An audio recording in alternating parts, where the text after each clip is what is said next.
Hello, my name is Wiz and I'm the founder of WIZZ&CO, a brand and retail strategy agency that helps brands stand out and scale.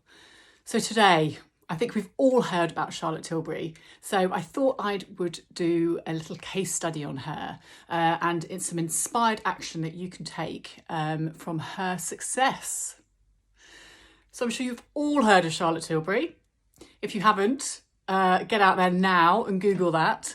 But Charlotte Tilbury has obviously been an absolutely huge success globally, as really disrupting the beauty industry. When I was at Selfridges, head of buying there, Charlotte Tilbury came to us and pitched to us. Charlotte Tilbury herself with her team. She's got an amazing CEO sidekick as well. So they came to us at Selfridges and they pitched to us. They wanted to be in the main beauty hall. So yeah, even the most famous people pitch as well. So if you're a brand founder and you're thinking about pitching to buyers, just remember that as well. So lots of people have to pitch their business, whatever shape and size they are. So we launched Charlotte Tilbury at Selfridges. It was the world exclusive of the brand, which was super exciting. So what I want to do is pull out 3 of the reasons why I think she has been a huge success. She's gone on to sell the company to Coty for a rumoured £1 billion plus, which is absolutely incredible. So I'm going to go through 3 key things that I think have been integral to her success, and also things that you can action straight away and start to implement in your business to help you build your brand. So the first one, she is an absolute expert in her field. She's a thought leader. She is super creative. She has spent her whole career backstage doing makeup for the most incredible people in the world. And actually, this is really interesting because everybody probably thinks, oh, well, she's got that amazing profile, so of course she can do that and she's going to be successful.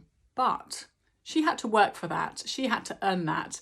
She started at the bottom and through her journey of becoming one of the world's best known makeup artists, she really built up that expertise and she worked with other brands on creating their own makeup lines. So Tom Ford, for example, she helped to develop that.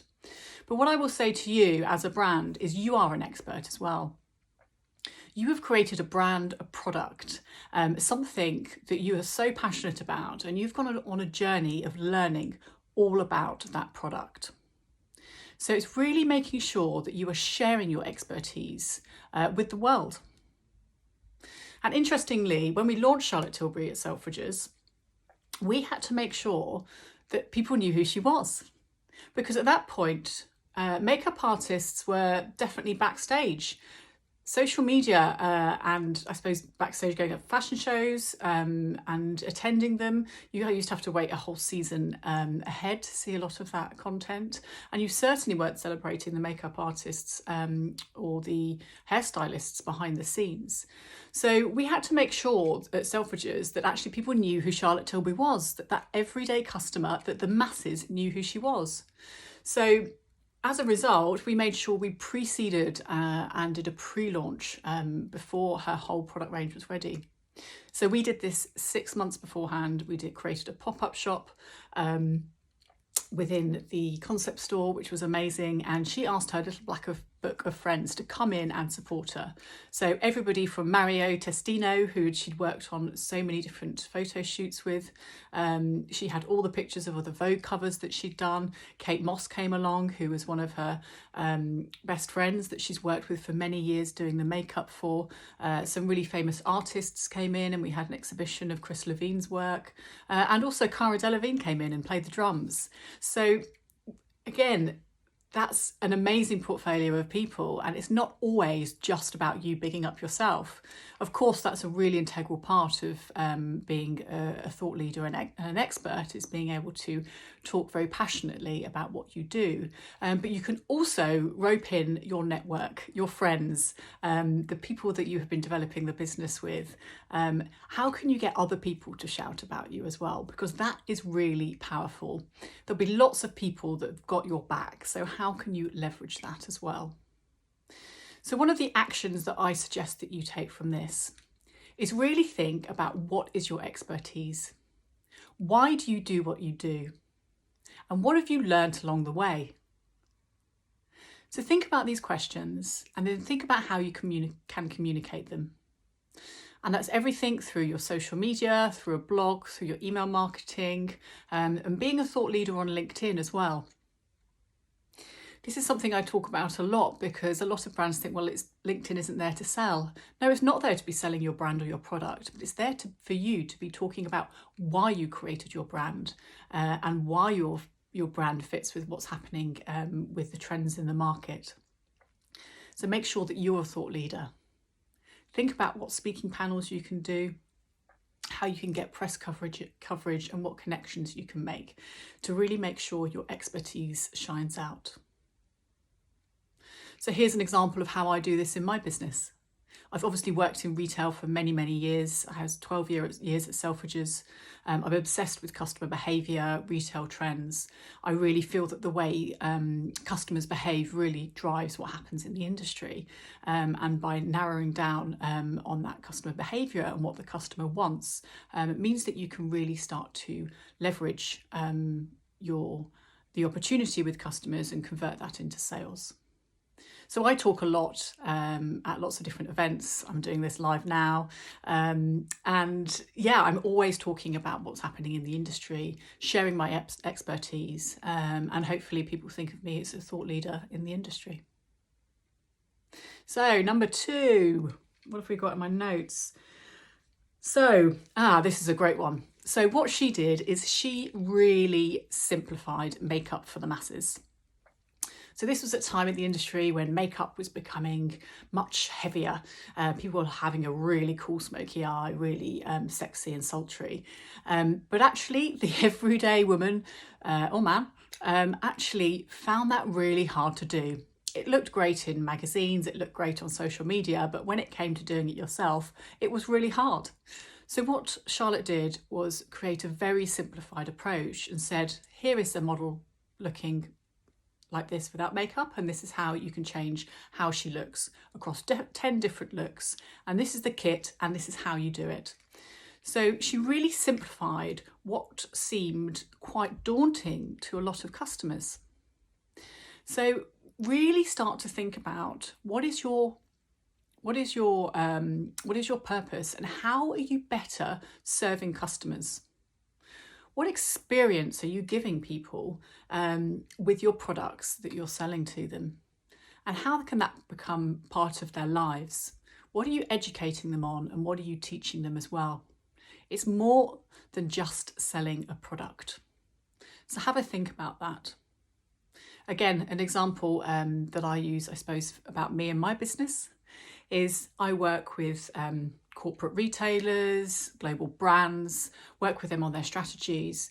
But what I feel really passionate about is helping more emerging brands scale to established. I've got so much knowledge about how the retail industry works that I've packaged that up into an online program. You probably heard me talking about this last month.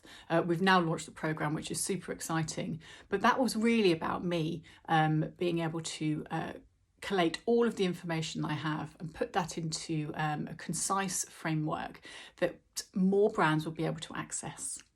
And that is my mission, to be able to create more of these programs to support more brands through what I understand to be a very challenging journey of approaching retailers and pitching to buyers. So that's how I'm trying to better serve my customers or clients in this instance. So how are you better serving customers compared to other brands? What's your point of difference and how can you make that an amazing experience? So what did Charlotte do? She created a very strategic distribution plan. She knew her mission was to be majority direct-to-consumer brand, but she knew that actually that can be quite challenging to build. So she used retailers, amazing retailers, and a select few to be able to leverage the business. So launching with Selfridges was obviously huge. It made her a global sensation, and lots of other retailers were knocking down the door to be able to launch her brand at their store. But she kept distribution very tight. She was very selective about where she launched the brand, so you couldn't get the brand everywhere. And then she made sure that her digital experience was really, really strong. One of the benefits of having a really clear distribution strategy is that actually it's not always about just being with every single retailer and scaling your business that way. It's about having a combination of retailers and a really strong direct-to-consumer business. And that's what I'm really passionate about helping people find as well, because actually if you are with the right retailers, that can skyrocket your exposure to millions and millions of customers globally.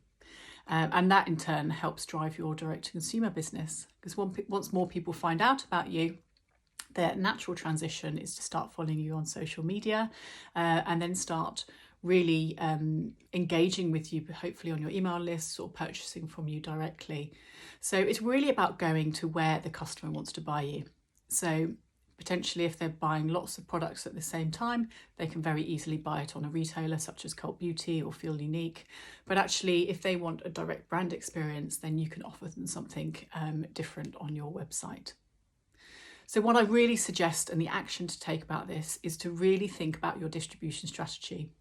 Plan this out over the next 3 to 5 years and really think about how each partnership can help leverage different parts of the business, because it's really valuable to start with a really strong plan in place so you can see how you're going to scale.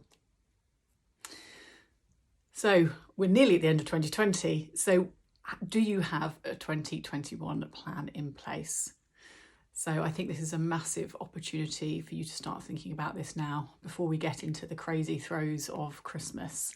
But make sure you know what direction of travel that you're going in. So to summarise, the 3 actions that we've got from today is: what's your expertise and how are you going to shout about it? How do you better serve customers? And finally, what's your distribution strategy to scale? And what's your 2021 plan to get there? I'd love to know what actions you take from this. Please comment in the box, or please send me a direct message through any of our social channels or emails, or post what your actions are on social media and tag us. So if you want to hear anything else about the way we work at WIZZ&CO, we have a number of different ways. Please get in touch. We obviously have this online retailer program, which is really about defining your distribution strategy, but also scaling with your business as well. So there's lots of brand building skills in there as well. So we will be relaunching that again in the new year. And we also do one-to-one strategy advisory as well. So brand audits and workshops, and also longer term strategy advisory. So don't hesitate to get in touch if you have any questions, and also comment if you would like me to do any other case studies. I feel like this is a theme that's coming along. Anyway, have a great day. Speak soon.